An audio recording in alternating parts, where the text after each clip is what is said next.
Good afternoon, Ridge Records Fantasy Football League 2021 Week 4 recap video for those of you keeping track.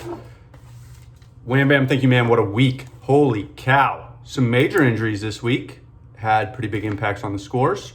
Also, lots going on with trades during the time period between Sunday to Sunday. And as always, I am bringing you this on location in beautiful Miami, where it's hotter than hell and humid as shit. That being said, let's get right into the disclaimer. This is a comedy. If you don't find this funny, this ain't the place for you. And if you're an employer, a colleague, or a friend, current, present, past, future, remember that. It's comedy. The views and statements made herein are not my own opinion and are not credited to people even when I tell you they are direct quotes. So take that with a grain of salt. And like I mentioned and alluded to, what a week. We had some major moves in the standings, some pretty big upsets. The game of the week turned out to be a giant blowout, only because of a stellar performance that we'll talk about in a minute. And I've got some exciting news for everybody. Also, if you stay till the end, some pretty good comments. That being said, let's get right into the scores from week 4. Booty Lickers put up the league's low again. Didn't set a new record, but league weekly low at 64.80 points. They got beat out by the media, who put up 147 points. Jack's Jags squeaked one out over championships for Miles, 119.58 to 118.34 points. If you can do the quick math on that delta, which I'm sure Bayside Tigers can, he's probably got a spreadsheet doing it, that delta's 1.24 points. That's pretty tight. Nut and Butt Sacks spanked up on Gender Unicorn, 133 to 95 points. Social Justice Warrior also lost to Raider Nation, 73 to 120 points. Missing My Young Ho defeated Roster Baiters, 119 to 103 points. That is the Roster Baiters' first loss of the season. Congratulations to them for making it this long. That puts them at 3-1. And in the game of the week, as I mentioned, Bayside Tigers fell to Team Suckaditka, 124 to 175 points. Boom. And the 175 points represents the league's high for the week and the season high. I don't believe that's the league record. However, I think that was set by the Booty Lickers last year in the 180s. But I can't confirm that at this time.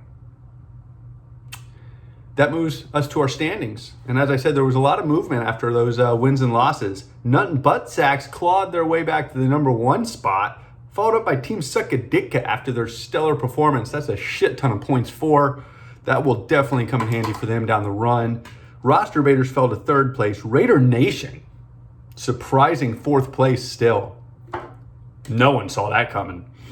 Jack's Jags in 5th, Missing My Young Ho in 6th place. Bayside Tigers leads the losers in 7th. The media is in 8th. Championships for Miles in 9th. Booty Lickers in 10th. And Social Justice Warrior and Gender Unicorn still in 11th and 12th for a combined 0-8. I don't know what to do with that. That's just miserable. So I did check that. That has never happened, that 2 teams start the season 0-4, much less a second mom and a first daughter putting that up together. That's impressive.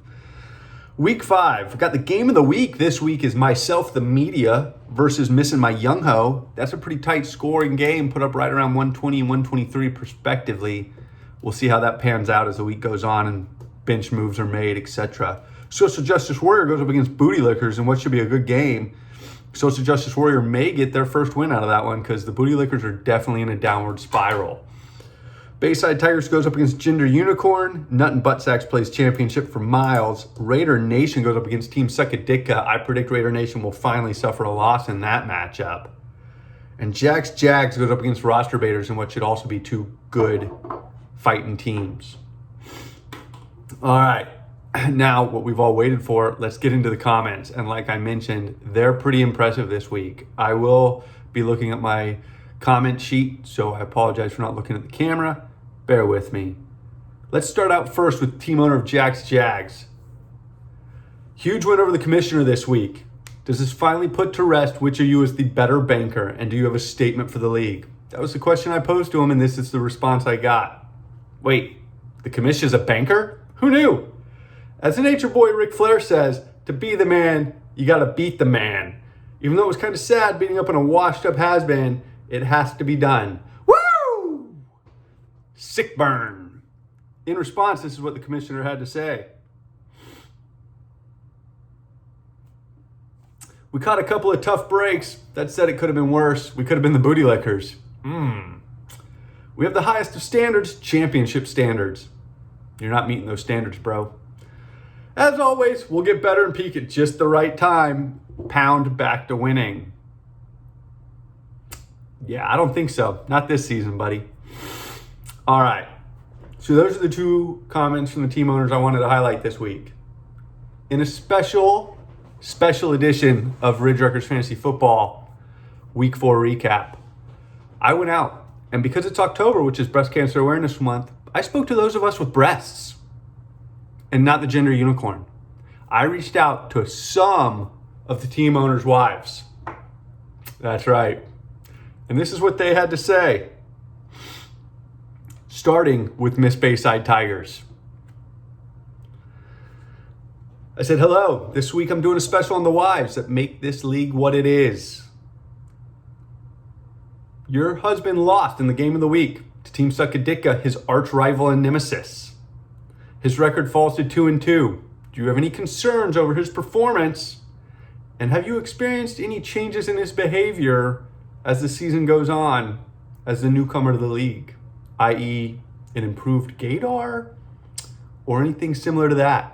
Also, I went on to ask her if she was Team Zach or Team AC Slater. This was her response. Wow. I can't believe I'm talking to the media, AKA kind of a big deal. So if I'm being honest, my gaydar has always been heightened with Team Bayside Tigers and Team Suckaditka. I think the loss will really hit him. He's going to recover, but I'm going to have to keep an eye out on him. We can feel your concern. Then she went on to answer the more important second question. Who? I guess I'm Zach Morris? Well, there you go. We'll see what team owner Bayside Tigers has to say about that.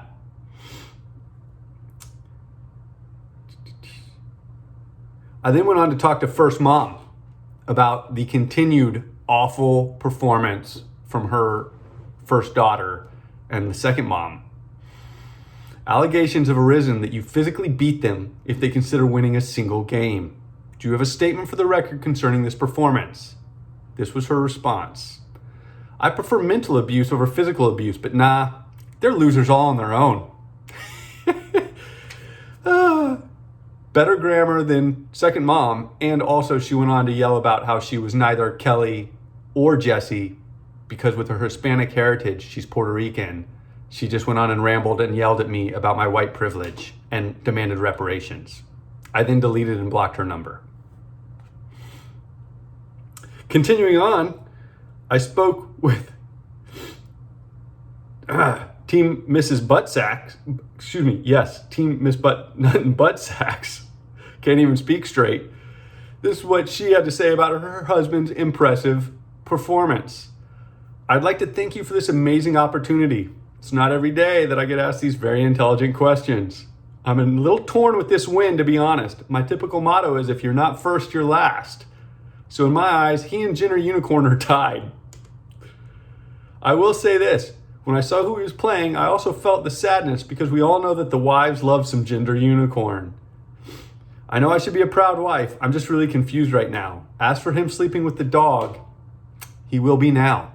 Ooh, ouch. Sorry about that, Team Nut and Buttsacks. Later in the evening, I spoke with Team Jack's Jags wife. And this is what she had to say about the squeaked out performance victory of her husband. Some may say size doesn't matter, but I'll go with every inch counts. Jack's Jags is definitely the front runner and a clear winner. Yes, he is. And you're right. Every inch does count. Continuing on, I spoke with team owner's wife of Sukkaditka. Said hello, the media. I'm happy he won, but I'm even happier this week is over so I don't have to hear any more stupid Saved by the Bell and baseball card references every 5 minutes. The dog has a better setup than Mr. Sukkaditka, so who's winning there? Thanks to the media, if Mr. Sukkaditka wins the league this year, he'll probably spend all his monies on a new and when I asked her if she was Team Zach or Team AC Slater, she said neither. Team Jesse Spano. I don't know exactly what that means or what that's alluding to, but I know whose pool I'm going to be hanging out with this summer. And finally, and to close out this week's video, because it's that good, I spoke with the team owner's wife of Team Booty Liquor. In between tears, this is what she had to say about her husband's performance. First, I'll cover my question. Miss Booty Liquor, your husband's loss this week drops him to 1-3, and he has scored the league low 2 weeks in a row. It's fair to say that his tongue skills are failing him. 1, have you instituted a new training program? 2, what punishment are you considering for his failure? And 3, do you consider yourself more of a Zach Morris or AC Slater kind of girl? This is what she said. I'm so honored that the only fair and balanced media outlet left in this country has asked me on today. I actually did not know that my husband, the Booty Liquor, was 1-3. He spun his fantasy football record better than CNN covering for Father Fauci. Unfortunately, I think I am partially to blame for this. You see, he has been very busy licking my unvaccinated booty during the week in hopes all the unvaxxed licking would invalidate his own vaccine passport. This consumes so much energy that he is void of energy come Sunday. We thought the booty licking practice during the week would help his game, but I guess it has hindered it. As a new training program, I will keep my booty to myself all week so he can lick as much booty as possible on Sunday.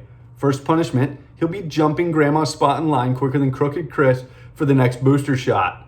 For your last question on Saved by the Bell, I have to say I was a big Zach Morris fan as a teen. I wasn't mature enough to appreciate Slater's manliness. As a mature MILF now, I am Team Slater, though he has nothing on my booty-licking husband. Cheers to you, Miss Booty Liquor. And to all of you, have a great week.